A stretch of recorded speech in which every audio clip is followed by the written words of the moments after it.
Today I'm unboxing my April Beads of the Month clubs.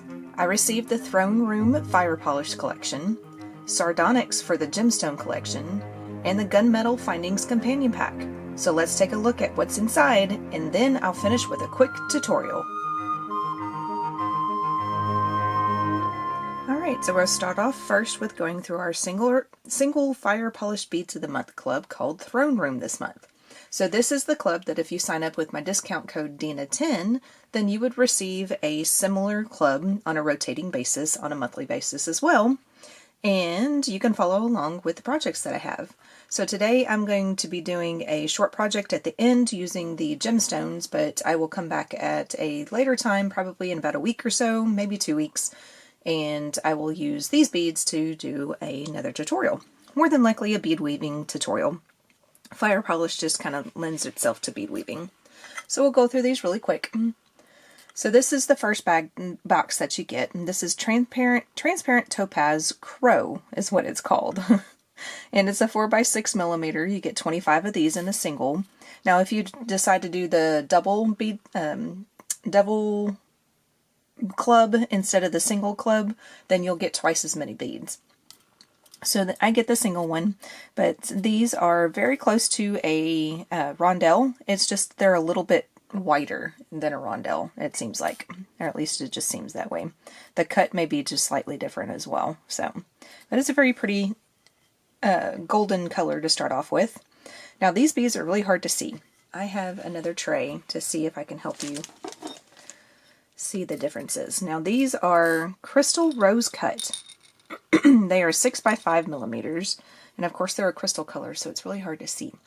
So the difference between these, you still have the same faceting around the edges, but up here at the top and the bottom of the bead is just a slight different cut to it. And I don't think you're able to see it at all. Let me adjust my lighting and see if that helps any. Of course it's going to get dark for a second, but I will turn my lights back on. There. That way we can just use the light from the window right there. You might be able to see that a little bit better. See how there's just a different cut to the top of the bead? And then the side of the bead is just a simple fire polish cut. So they remind me of a cathedral bead in a way, because cathedral beads have a different cut on the top and the bottom of it. But this makes it look more like a rose. So it's really neat. It's very unique. Alright, so there are those. So let me get my lights turned back on so everybody can see everything. There we go. Alright, so, and you end up getting a quantity of 25 of those. So this is the next one. This is ruby rondelles. These are 3x6 millimeters. You get 25 of these. So these are your typical rondelles. So see how these are just slightly thinner in size than these. Now of course these are 4x6 and these are 3x6. But there's just a slight different. This one, okay, now I can see the differences. This has a little bit larger of a hole to it. So you can definitely see that there's a larger hole to the regular rondelle. So maybe that's the difference, is the hole, how they make the hole on the other one. So, but anyways, these are the rondelles, but it's a very nice ruby color. A good nice red color. You also get some drops. These are garnet AB drops. They are 5x7 millimeter. You get 25 of these. So you can see the AB finish on some of them, and then the other side has just the typical garnet color. So another good bead to use, especially with bead weaving. This one is a copper ruby gem cut rondelle. They are 4x6 millimeter. You get 25 of these. Now I'm not quite sure if I see the copper in it, but I do definitely see the ruby. So just a typical nice little, very hefty. When I picked up this little container, it was very full of beads, but you can definitely tell that they are solid glass. So very nice. It's got a little bit more of a rounded edge on either side, and then you've got the fire polish around the edge itself. But up here at the top and the bottom of the bead, it's very rounded. Very nice. It would lend very easily to use bead caps with that one. Then we get into our rounds. This is metallic hazel round. This is an 8 millimeter one. So it's got a good gold metallic to it, but you can see just a little bit of a pink shine every once in a while. So that kind of is where that hazel comes in, I guess. It kind of lends itself to a little bit of a pink shine. You get, how many of these? You get 10 of those. Here's another crystal color. You get crystal luster. These are 3 millimeters. You get 100 of these. So it's very similar to the crystal over here, but you can tell that there is just a slight difference between the two. So this one's the regular crystal, and then this one's got the crystal luster. So it just adds just that little bit of a color to it, almost like a silver color to it, to have it stand out a little bit more. And that's the coating that they put on the top of the bead to make it stand out a little easier. And now I've got the sun shining through the window. Great. Okay. So next one is 3 millimeter rounds. 4 millimeter rounds. We're on the last one. These are 4 millimeter rounds. These are gold marbled Siam ruby 4 millimeter rounds. You get 100 of these also. So you can definitely see where the ruby is at again. It's kind of like a Siam ruby. It's like a combination of the two. But then on some of these you can see where that slight little gold wash is on top of it. So that is the single fire polished beads of the month club. So meet me back and we will go through those gemstones. Alright, so the gemstone that I got this month is Sardonyx. Sardonyx is a type or a variety of a banded agate. It usually has anywhere between reddish-brown to black and then white tones in it, and it's also been used in jewelry for centuries. It's also known for its natural stripes and a warm, earthy look. So it's just a little brief description of Sardonyx. So this is the first item that I got. So of course I get the single gemstone beads of the month, so I got one of these. If you get the double beads of the month, then you'll end up getting 2 of these. But I got a marquee pendant. It is 48 millimeters. There's just one, obviously. And that is not in focus. Come on, focus. There we go. That is the front side of it, or one side of it, and then there is the back side, or the other side of it. This one is absolutely so neat. Look at that side. That is so neat. Y'all know that I love gemstones. That's why I get the gemstone beads of the month.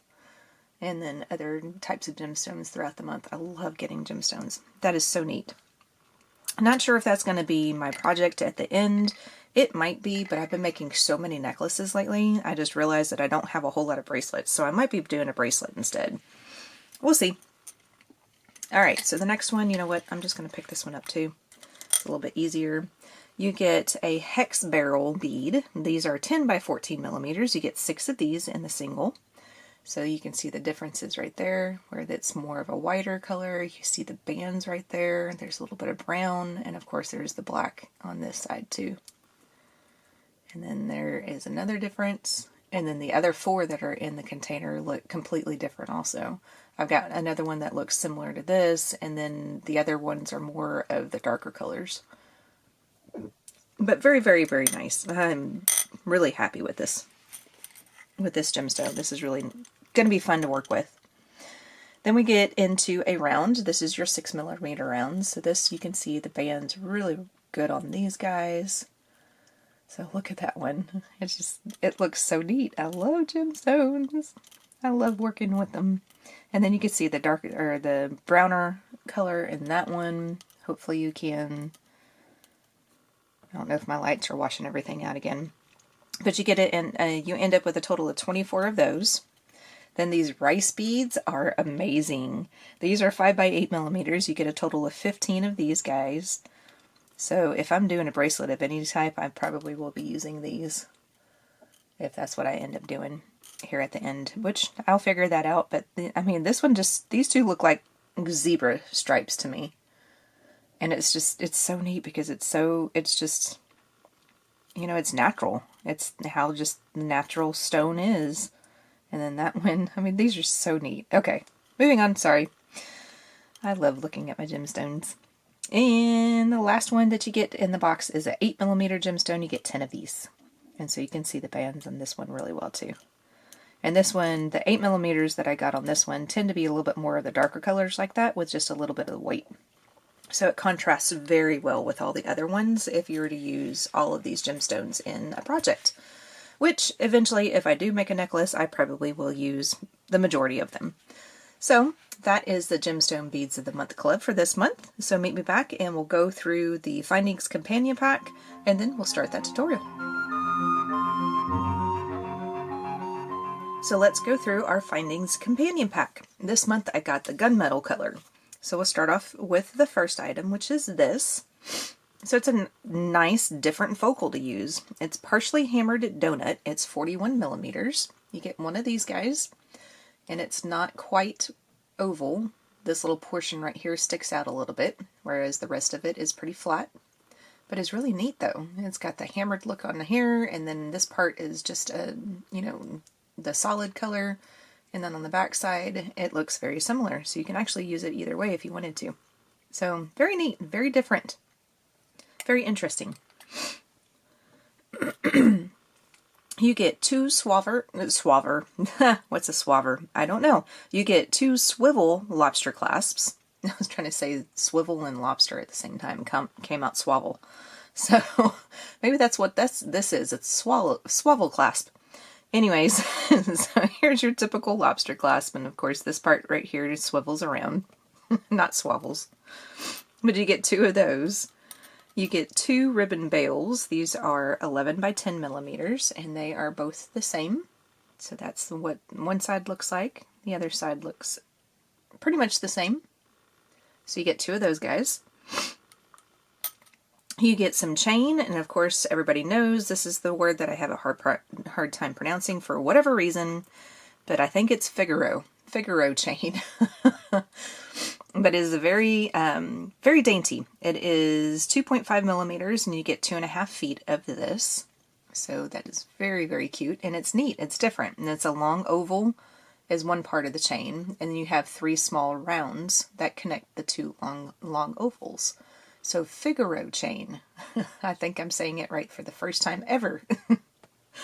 Alright, so that's the chain that you get.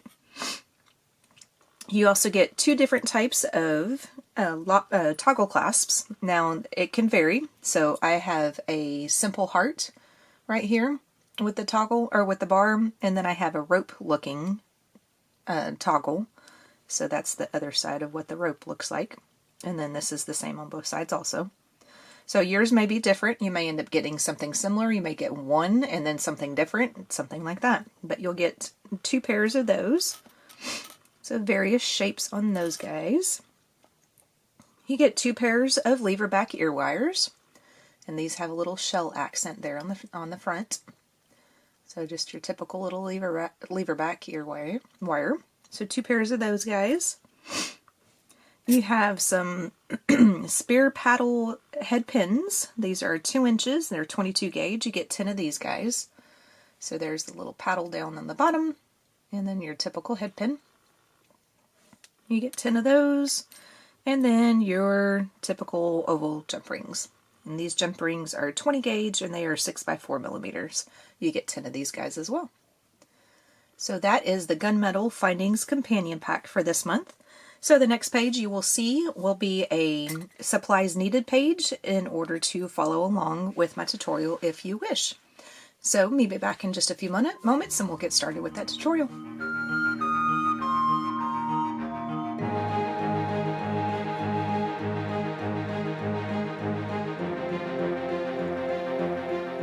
Alright, so let's start making this little bracelet.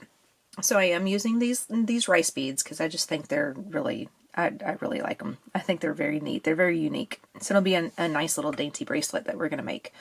I am using one of the toggles that came in the Findings Companion Pack, as well as I have a few of the jump rings out because I'll probably use, I typically use 2 jump rings with the bar portion, and then I use 1 jump ring with the round portion. And then I have some wire guards that I'm going to use on either end of the bracelet, because when I use thread and needle, I like to use wire guards because the wire guard helps to keep the thread from fraying too quickly. So I just have actually a scrap piece of thread that I just put on a needle, and it's, probably way too long than what we need, but this is probably about maybe 3 feet long, 4 feet long, 3 to 4 feet long. I'm going to start off with first putting on a 11-0 seed bead. So I have my 11-0s here and then my 15s. Oh, before I get too far. Okay, so let's put this 11-0 on first. Sorry, I'm squirreling. And then hold on, or pull it all the way down to the end of the thread until you have a comfortable amount to hold on to, and then go back through that 11-0 one more time. We're going to use this as a stop bead, but we're also going to use this bead in our project. So we're going to put that aside. And sorry, I have to do something on my computer. It's being goofy. All right. What we're going to do now, we're going to look at our beads, and we're going to say, okay, do we want symmetry in this bracelet? Now, I've already done a little small portion of it. I'll give you a quick little sneak peek right there. So I've already done a little small portion of it to see what it's going to look like. So what I ended up doing is I have 2 of these beads that are more of like the zebra color on either end. And then I picked out 2 beads for the second bead, and then 2 beads for the third one. And then these are beads for the fourth on either side, and then this is going to be the bead in the center. Now, I'm pretty sure that 6 of these, or that's 9. That would be 9, Dina. I'm pretty sure 9 of these with the beads, beadwork in between is going to be just enough length for the size bracelet that I like to wear, which is anywhere between a 6.5 and a 7.25 inch bracelet, somewhere around in there. So that's what I'm going to start off with at first. If I need to, once I get done with these first 3 beads, because I'll do the same pattern that I've already done off to the side, and then that way I'll just have to come back and just attach it to the other end when I'm done. But if I feel like it's going to be not enough beads, then I'll probably add another bead in between bead number 3 and 4 right here, and then it'll be between these 2 beads over here. So hopefully that makes sense. But we'll go from there, and we'll see what we need to add and what we need to subtract. So we already have that stop bead on there. So we're going to pick up 2 of our 15s, and I'm going against my rules again. I'm using the 3mm fire polish that came in the fire polish kit. I just liked the luster on that fire polish. I felt like it went really well with the white in these beads and everything. So we're going to pick up 2 15s, a 3mm fire polish, 2 15s, an 11-0, and then the same thing on the other side. 2 15s, a fire polish, and 2 15s. So that is what you have on your needle so far. So we're going to bring this down to the stop bead, and then we're going to go back through that stop bead one more time. So you're going to have just a little bit of thread showing there on that stop bead. If that bothers you, you can always take out that loop since you're going through your beads again right now. So if that bothers you, go ahead and take out the loop. Now we're going to make this bead, these 2 11-0 seed beads, stick out more like a picot, so it'll be easier to attach your beads in the bracelet. And then when we get done with the bracelet, come back and attach your wire guard down here on this side. So I'm going to go ahead and go through the 2 15s, the 3mm, the 2 15s, and then not go through the 11-0. So I'm going to pull this down. I'm going to skip that 11-0, and I'm going to go down the other side. The 2 15s, the 3mm, and the 2 15s. And then I'm going to let that 11-0 stick out more like a picot. So if you have issues with your beads, your particular bead sticking out, this is what I typically do. I place my needle in the bead that I want to be stuck out, but I make sure that I don't go through the loop of thread that's sitting around it right now. So right now my needle is sitting in front of the loop of thread. So the thread is back here in the back, and then my needle is going through this side.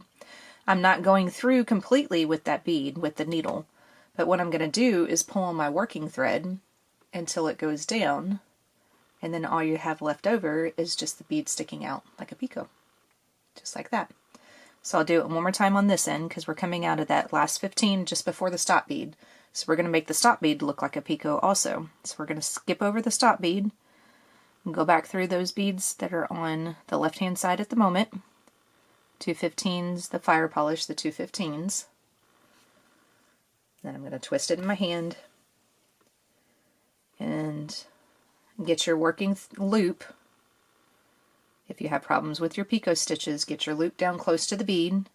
Stick your needle through the bead, just don't go all the way through it. with the needle. Just let the bead sit on the needle somewhere. Just make sure your needle's not going through the loop itself, the working loop, and then you pull down on your working thread until your bead is sitting in more of a picot stitch. So it's not perfect, but it helps it sit a little bit easier. So then that is something similar to what it should look like. And then when you adjust your beads, that's what it will look like. So I'm trying to get a form that looks similar to the rice beads, so that way we can continue on with that look. So let's move on and add our first rice bead. So go through your 11-0 now this time. We're going to pick up our first rice bead, and then we're going to pick up another 11-0. And we're essentially square stitching this on. We're just using multiple beads. So we're going to go back through the rice beads. We're skipping over that last 11-0 that we just did. So go back through the rice bead.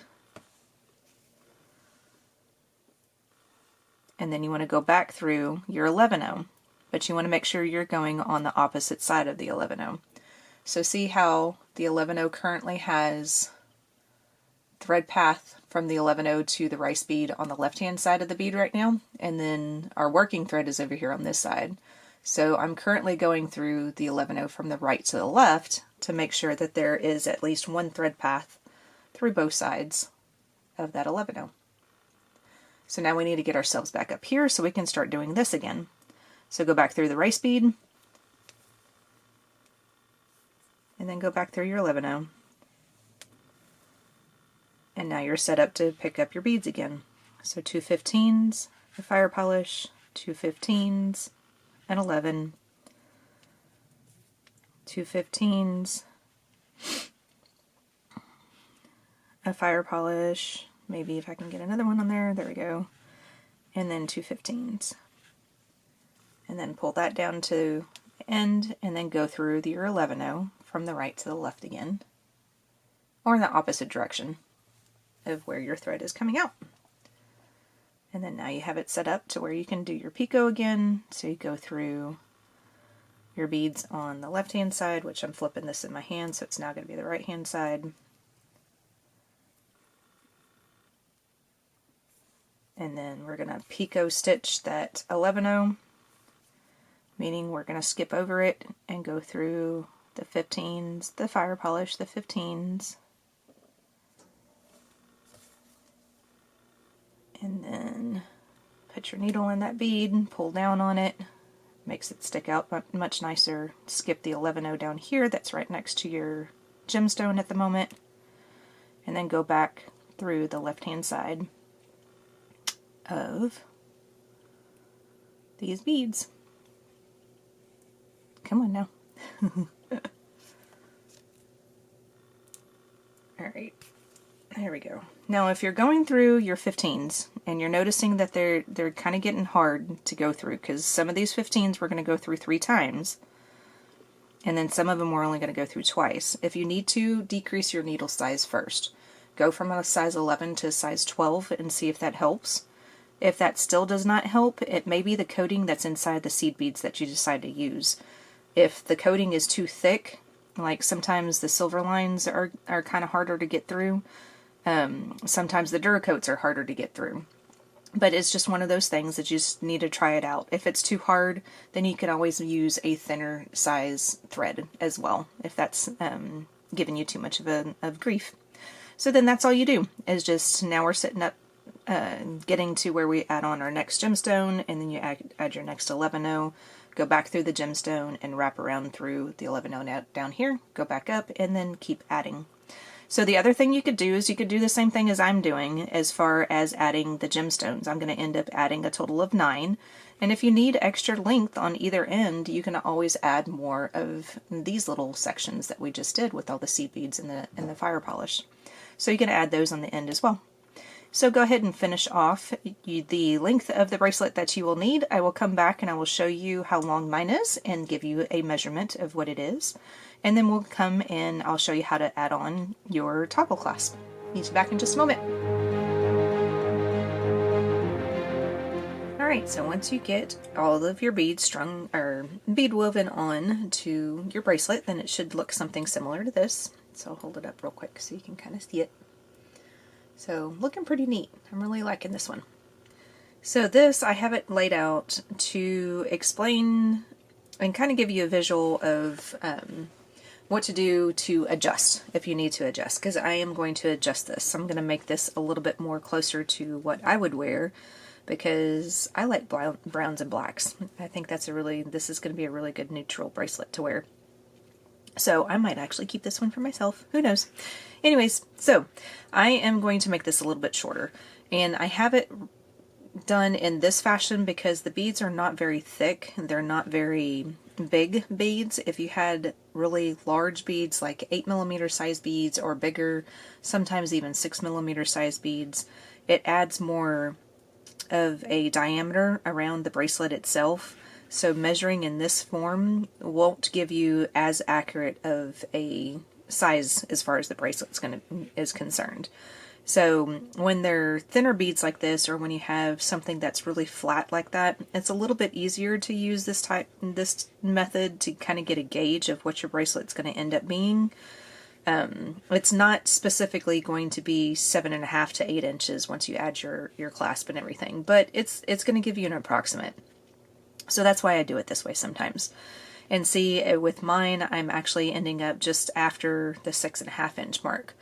So usually when I'm bead weaving, I try to make mine at 6 inches or slightly less depending on what type of clasp I'm using. With it being a toggle clasp, I want it around 6 to 6.25. So 6 and a little bit more than 6.5 is just going to be too big for my wrist.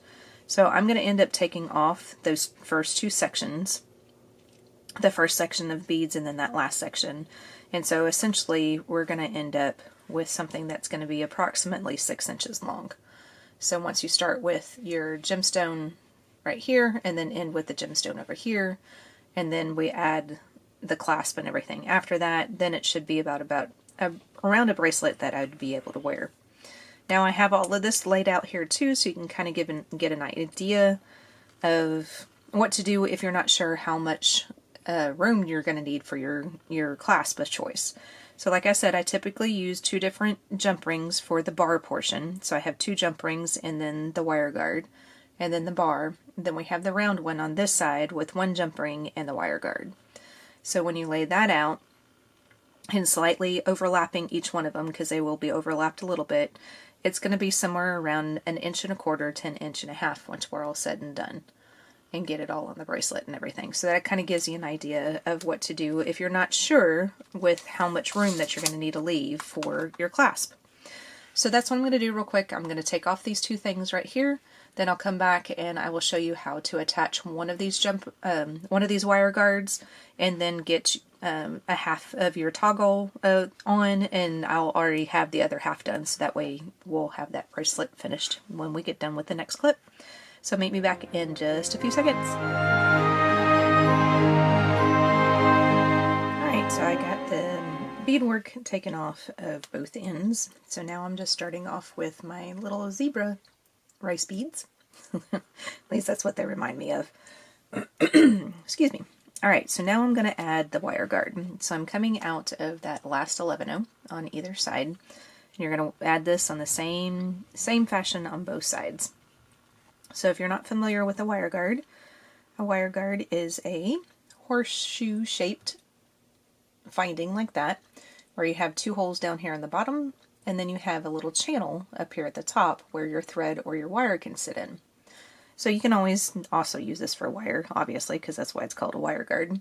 I just like to use them with thread and needle because it helps to keep the thread from fraying too much at the clasp area. So I'm going to go up one side of the wire guard, bring it down to the product, and go ahead and go down the other side of the wire guard.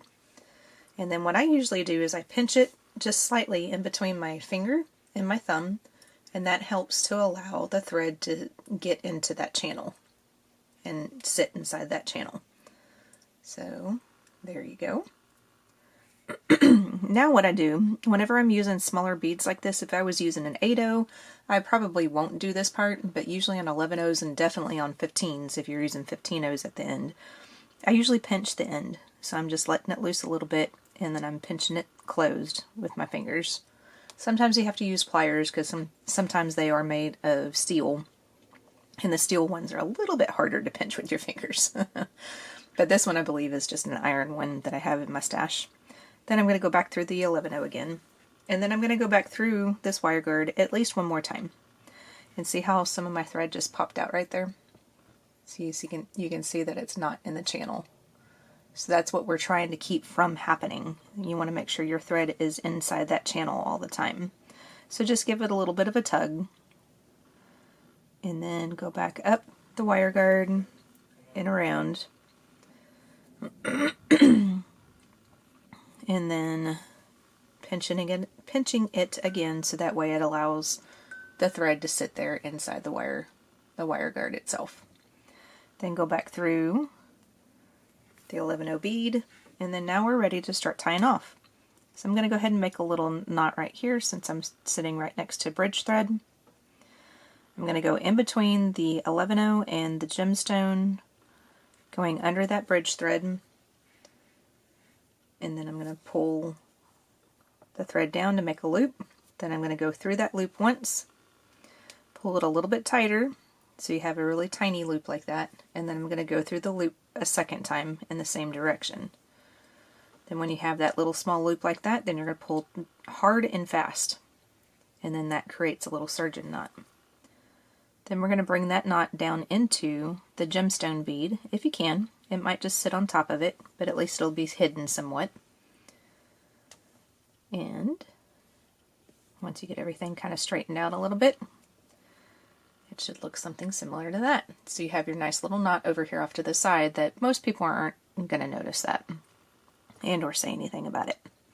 So I'm going to go ahead and go through the 11/0 sitting here, and let's see, trying to figure out which way to go, because I think I don't want to put any extra thread path through these 15s if you don't have to.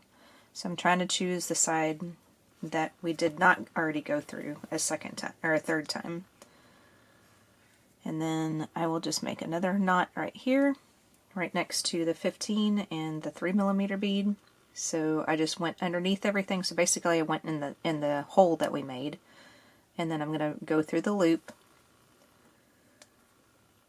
and then make sure the loop is small, and then go through the loop one more time. Now this one's a little bit more difficult because you have to make sure you get in between your 15 and your 3mm there. And 15 sometimes can get really hard, so I'm just maneuvering the thread around to where it's easy, and then pull hard and fast. And then that gets your little knot again. So now I'm going to continue through the 3mm and come out the two 15s, and just wiggle your thread through.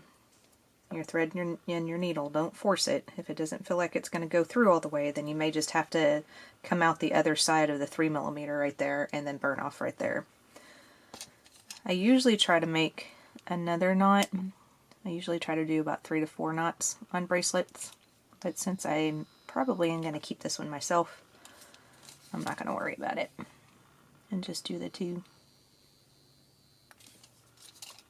So now you have your wire guard on your ends of your bracelet. And we've got some rain in the area, that's why my watch keeps dinging me. We have lightning in the area. I just heard thunder too. So, alright, so now we're going to add the toggle.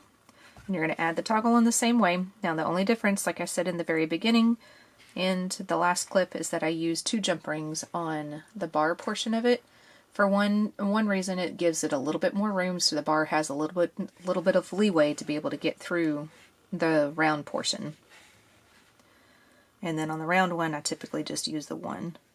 Sometimes you have to add a little bit more, another jump ring. Sometimes you'll have to use 3 jump rings on your bar portion, just to give it enough room so it can go through the loop, so it can attach correctly. So once you get all that on, and then toggles are always a little bit more difficult for me to put on, but it's manageable. There we go. And through, and then tighten it up a little bit. And it's just about the perfect size for the bracelets I like to wear. So it's a little big because it goes down my wrist just a little bit further than I typically wear. But it's a pretty good size. So there is the bracelet. I'll get out the mandrel real quick, and then that way we can get an idea of what the actual size is. At least the mandrel size. And hopefully I read the mandrel in the correct way. And mandrel is saying it's somewhere around a 6 3/4 to 7-inch bracelet. So there you go. So there is your bracelet using the Sardonyx Gemstone from the Gemstone Beads of the Month Club.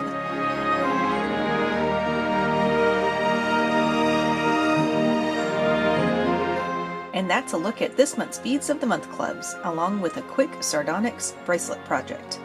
If you enjoyed this video, like and subscribe so you don't miss what's next. I'll be back soon with a tutorial using the Throne Room Fire Polish beads.